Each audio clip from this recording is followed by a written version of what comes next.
Bonjour à tous et bienvenue dans cette nouvelle vidéo tuto challenge. J'ai vu que le dernier challenge vous a beaucoup plu et j'en suis vraiment très contente. Vous verrez quelques vidéos à la fin de celle-ci bien entendu. Et pour ce nouveau challenge, vous avez voté sur Instagram pour avoir un exercice en rapport avec la marche en laisse sans tirer.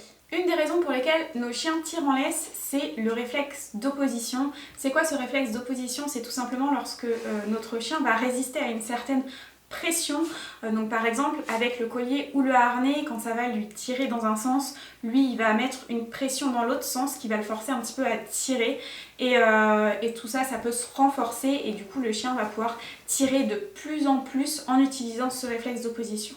Le but de l'exercice du jour va donc être tout simplement de pouvoir tenir son chien au collier ou au harnais et d'avancer avec lui sans que celui-ci n'émette aucune résistance, que ce soit le plus fluide possible et qu'en fait le mouvement du collier l'amène à suivre le mouvement plutôt que de résister à celui-ci.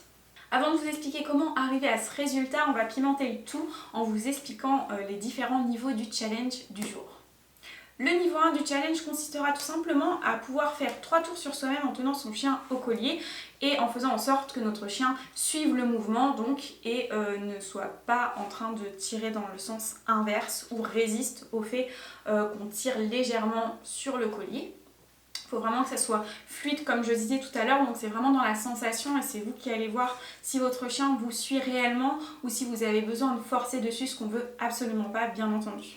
Pour le niveau 2, il vous suffira de réaliser le même exercice, mais cette fois-ci avec une gamelle avec quelques récompenses dedans, juste à côté, à 2-3 pas de vous. Et pour le niveau 3 du challenge, vous devrez bien entendu faire le niveau 1 et le niveau 2, et aussi réaliser ce genre d'exercice dans 3 lieux différents, ceux de votre choix. Voilà un petit peu pour les différents niveaux du challenge. Je vous conseille de commencer par le niveau 1 et de progressivement essayer d'atteindre les 3 niveaux. Maintenant, c'est parti pour les explications.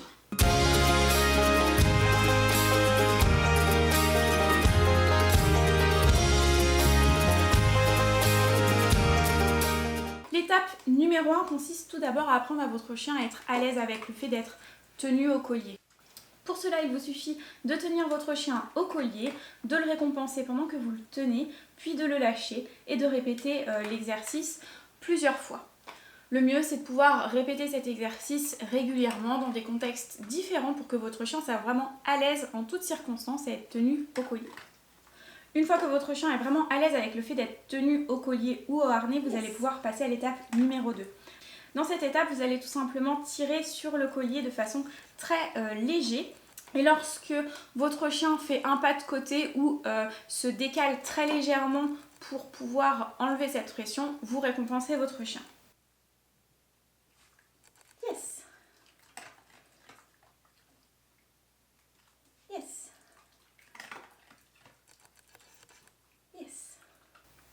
Vous allez voir qu'au fur et à mesure, à peine vous aurez touché le collier, que votre chien va suivre votre mouvement. C'est vraiment ça qu'on recherche finalement. Yes. Yes. Yes. Et lorsque votre chien commence à avoir ce genre de comportement, vous allez pouvoir progressivement passer à l'étape numéro 3 qui consiste tout simplement à ajouter du mouvement. Et vous allez voir que petit à petit, votre chien va vraiment suivre votre mouvement sans aucune résistance. Et c'est vraiment du coup le but recherché. Vous allez pouvoir avoir ce type de comportement sur des distances de plus en plus grandes. Pour l'étape numéro 4, il vous suffit simplement de réaliser cet exercice et les étapes que j'ai énumérées précédemment dans diverses situations pour maîtriser ce concept un petit peu partout. Et c'est comme ça que vous obtiendrez des résultats pour le niveau 2 et le niveau 3 en reprenant toutes ces étapes dans les circonstances de l'exercice. Cet exercice peut paraître vraiment banal, très facile et à mettre de côté, mais c'est vraiment en fait un fondamental pour la marche en laisse, puisque finalement la marche en laisse, plus on va apprendre à son chien à ne pas avoir ce réflexe d'opposition, moins il va tirer en laisse. Et du coup, c'est une base vraiment à avoir. Et plus vous allez faire cet exercice dans des lieux différents, le généraliser un petit peu partout, plus vous allez voir que votre chien va tirer de moins en moins en laisse et que l'apprentissage, en tout cas de la marche en laisse, va être beaucoup plus simple par la suite. Donc vraiment, je vous invite à faire cet exercice régulièrement et à varier les situations le plus possible. Voilà tout pour cette vidéo, j'espère qu'elle vous aura plu. Si c'est le cas, n'hésitez pas à mettre un petit pouce vers le haut, à vous abonner à la chaîne. Sur ce, moi je vous dis à très bientôt dans une nouvelle vidéo ou sur les réseaux sociaux. Et en attendant, amusez-vous bien avec vos chiens. Salut!